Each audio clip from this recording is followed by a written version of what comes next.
My name is Deborah Campbell, and today's presentation, we're going to do a quick review of school-based services, school-based health clinics, informed consent, and how to advocate for your children. Expanding school-based services. What does that mean? Well, school-based services falls under the purview of IDEA. That is a federal civil rights law that protects children who qualify for special education services in order to receive a free and appropriate public education. The previous state superintendent of instruction, Joy Hoffmeister, and the current state superintendent of instruction, Ryan Walters, both unlawfully expanded school-based services to become school-based healthcare centers or clinics for all students. The Individuals with Disabilities Education Act. It restricts school-based services to educationally necessary related services for special education students. It does not extend to the provision of medical services beyond the IEP.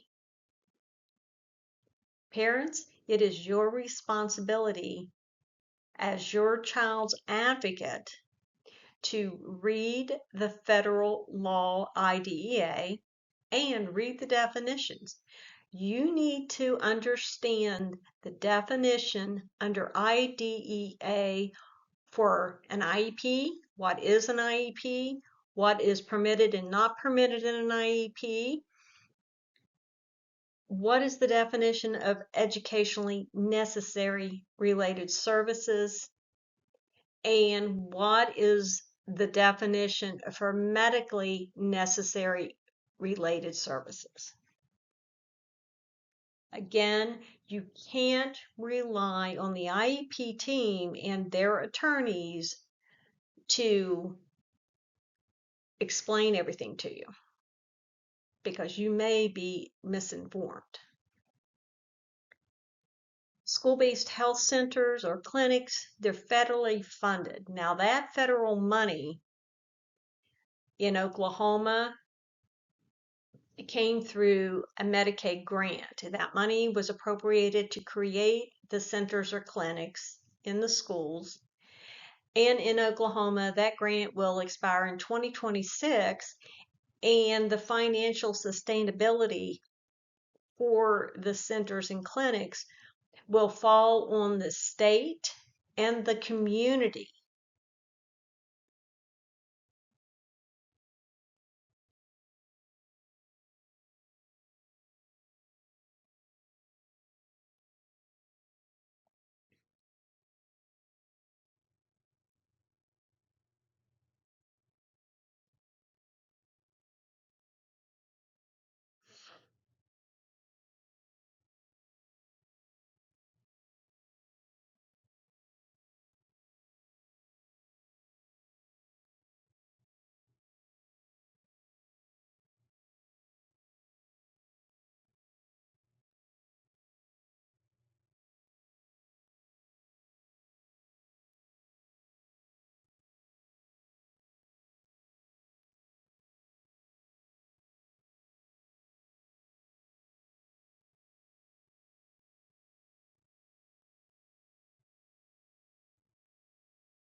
What are the elements of informed consent? These are the 5 elements for parental consent. You can't make informed decisions without these elements. Advocate. Parents, you are the most important advocate for your children, and it is your responsibility to teach your children self-advocacy skills. Go online. You can find an abundance of information and appropriate skills. This is the content for your opt-out letter. It's a template. The content you can add to, take away, whatever your needs are. Make sure that you put your name, your address in your contact information and date it, and you put the principal's name and title, the name of the school, address, and the principal's contact information. This is a continuation of the content for your opt-out letter. Make sure that you have the recipient signature line and date. So when you deliver that letter, you have the principal or the principal's secretary sign and date that letter, make a copy, and make sure they put that in your child's education record. Number 1, you have completed the opt-out letter. And again, it's fluid. You can change the content to suit your needs. And make sure that a signed copy is placed in your child's education file. Number 2, as early as preschool, teach your children self-advocacy skills. If you don't know what skills are appropriate for your child, go online. There's plenty of resources. Number 3, review the teacher or teacher's syllabus. Read the syllabus.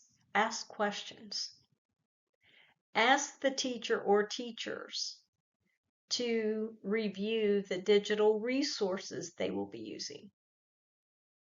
Review the curriculum. Obtain the assigned reading list. And go home, look the books up, and review them. And inquire about the classroom activities for the different courses. Number 4, scrutinize all enrollment and consent. Does the consent form contain the 5 elements I spoke about earlier? And please be careful as you're reading these documents on your computer. It's so easy to make a mistake. So go page by page, line by line before you sign anything. Number 5, school enrollment in special education. Now, this stuff applies to all parents. Don't disclose your child's social security number. Don't disclose your child's doctor, the doctor's contact information, and your child's health insurance.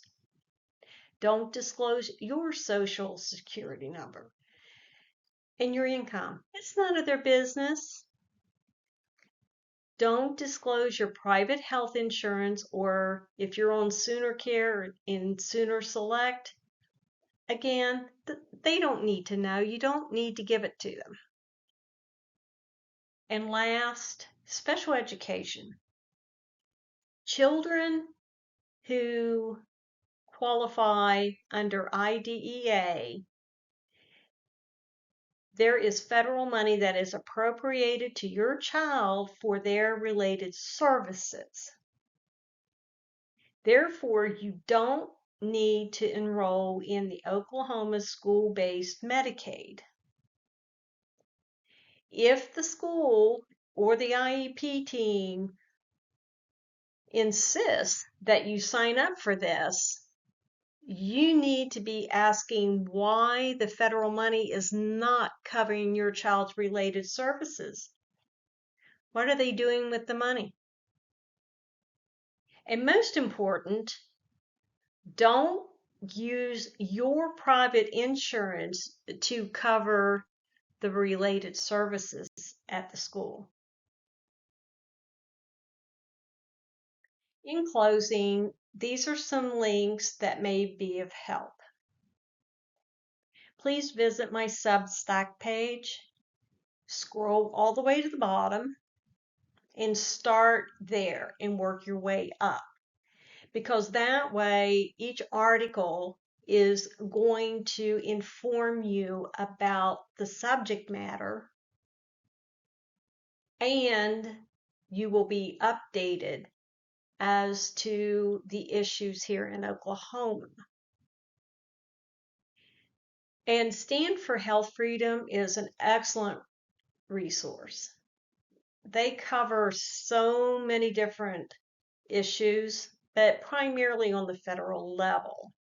But go to their resource link and you can find things about school-based health clinics and other issues that impact family, children, and education. And then you have my contact information. You're welcome anytime to reach out to me with questions or concerns. Thank you.